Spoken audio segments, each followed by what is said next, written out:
लातूर जिल्ह्यामध्ये मुसळधार पावसामुळे पिकांचं मोठं नुकसान झालं। सर्वाधिक सोयाबीनचं जिल्ह्यामध्ये नुकसान झालेलं आहे।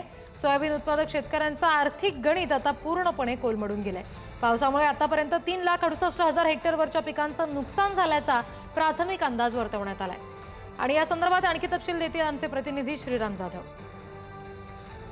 गेल्या काही दिवसांपासून लातूर जिल्ह्यातील बहुतांश भागामध्ये मुसळधार पाऊस होत आहे। या पावसाचा सर्वाधिक फटका खरीपाच्या पिकांना बसलेला आहे।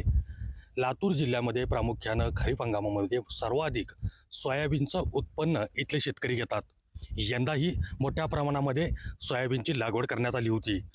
आता सध्या आपण उभे आहोत लातूर तालुक्यातील कव्वा गावच्या परिसरामध्ये।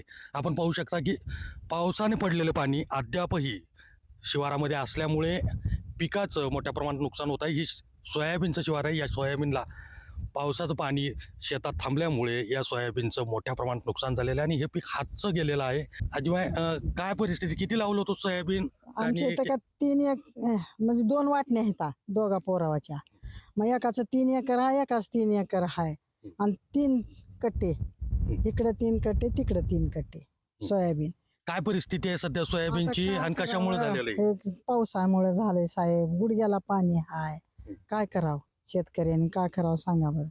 कोरडभाई आहे, हा ऊस लावावं आडवा पडतो, सोयाबीन घेऊ असलं हुलाले, कसं करावं। उत्पादन खर्च तर निघतंय का यंदा भागते का नाही? मग काय नाही आता यंदा काहीच नाही बघा शेतकऱ्याला, काय नाही।